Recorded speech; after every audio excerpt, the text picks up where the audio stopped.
Salut mes petits cinéphiles, j'espère que vous allez bien. Ça y est, on s'attaque à la toute dernière semaine de février. Et oui, je suis d'accord avec vous, ça passe super vite. Après, je sais pas vous, mais moi je trouve qu'en février, on a été énormément gâtés en termes de sorties ciné, bien plus qu'au mois de janvier en fait. Et vous allez voir que c'est pas fini, et qu'on va terminer le mois en beauté avec les 4 films que je vais vous présenter aujourd'hui. Parce que chaque semaine, je vous décortique les films qui sortent en salle que j'ai pu avoir la chance de découvrir avant tout le monde en avant-première ou en projection presse. Je vous partage mon savoir. MDR, le savoir. Alors c'est parti, je vous conseille ou je vous déconseille certains films cette semaine. Installez-vous confortablement. Au passage, moi c'est Lala Cinéma. Bienvenue sur ma chaîne.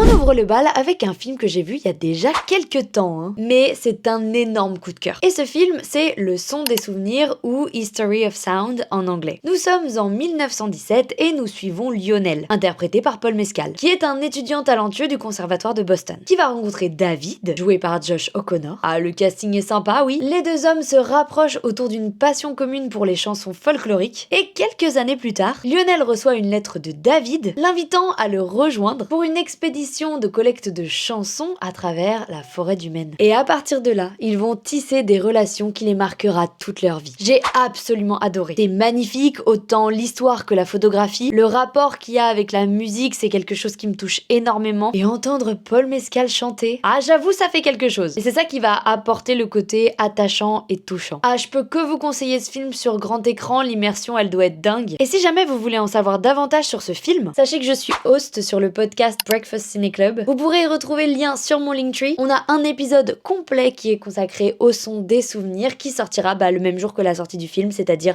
le 25 février. Alors n'hésitez pas. La deuxième sortie très intéressante de la semaine est un film beaucoup plus niche, qui explore pourtant des thèmes actuels et importants dans un pays où la liberté des femmes elle est sans cesse réprimée. Comme d'habitude, je vous présente Woman and Child. On suit une infirmière de 45 ans en Iran qui élève seule ses 2 enfants. Alors qu'elle s'apprête à épouser son petit ami, son fils, qui est un peu turbulent, est renvoyé de l'école. Mais un accident tragique va venir tout bouleverser. Et elle va se lancer dans une quête de justice pour obtenir réparation. Cette fresque familiale iranienne, elle est très intense et particulièrement poignante. En fait, ça va monter en intensité au fur et à mesure du récit. C'est comme une sorte de piège qui se referme doucement sur elle. Et peu à peu, on va ressentir la détresse de cette femme face aux hommes qui l'entourent. D'ailleurs, le titre du film, Woman and Child, il porte très bien son nom, car ce sont bel et bien les femmes et les enfants les véritables protagonistes de cette histoire, confrontés à ceux qui voudraient leur enlever le peu de liberté et d'amour qu'il leur reste, mais qui malgré tous ces drames et tous ces obstacles, gardent en tête que le cercle de la vie continue. On passe au 3e film, et je voulais vous prévenir avant que pour moi c'est un non. Voilà, maintenant vous le savez. On peut être attiré par le nouveau film de Bradley Cooper, Is This Thing On, parce que Bradley Cooper, qui a réalisé notamment A Star Is Born avec Lady Gaga. Sauf que moi, ce film, il m'a plutôt prouvé que Bradley Cooper, c'était pas un bon réalisateur en fait. Dans ce film, on va suivre Alex et Tess dans leur mariage qui tient plus qu'à un fil. Ils ont la cinquantaine et clairement, on est sur un divorce imminent. À ce moment-là, Alex, il est à la recherche d'un nouveau souffle. Et il va tomber un peu par hasard dans une boîte de stand-up new-yorkais. Et il va se mettre à kiffer ça. Et Tess, elle, de son côté, elle va remettre en question les sacrifices qu'elle a fait pour sa famille. À ce moment-là, ils vont devoir questionner leur propre envie et s'interroger sur est-ce que leur amour, elle peut prendre une nouvelle forme. Alors, je dis pas que le film, il est mauvais. Mais le problème, c'est que je me suis identifiée à rien du tout. L'histoire, elle ne m'a pas touchée parce qu'elle ne me concerne pas. Et là, vous pouvez me dire, oui, mais il y a plein de films qu'on regarde qui nous touchent alors qu'en soi, ça nous concerne pas, c'est pas notre histoire, c'est pas notre vie. Oui, bien sûr, mais là, c'est pas le cas. Autrement dit, ce film, vous pouvez l'aimer. Mais si vous avez moins de 50 ans, que vous êtes pas forcément en couple,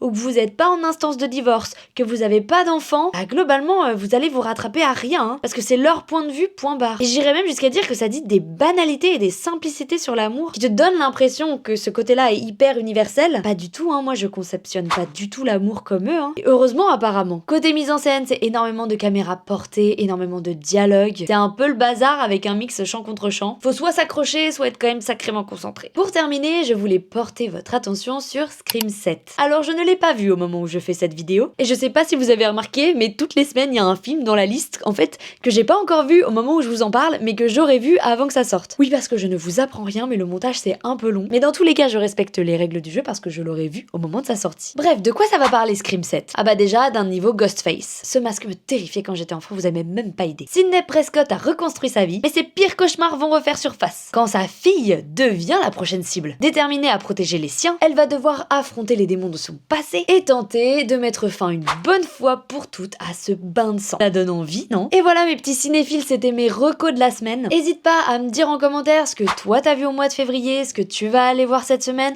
quel est le film de cette liste qui t'intéresse le plus. Pense également à liker et à t'abonner parce que toutes les semaines je te propose des nouvelles recos. Et n'oubliez pas, c'est dans les salles obscures que naissent les citoyens éclairés. Bye bye!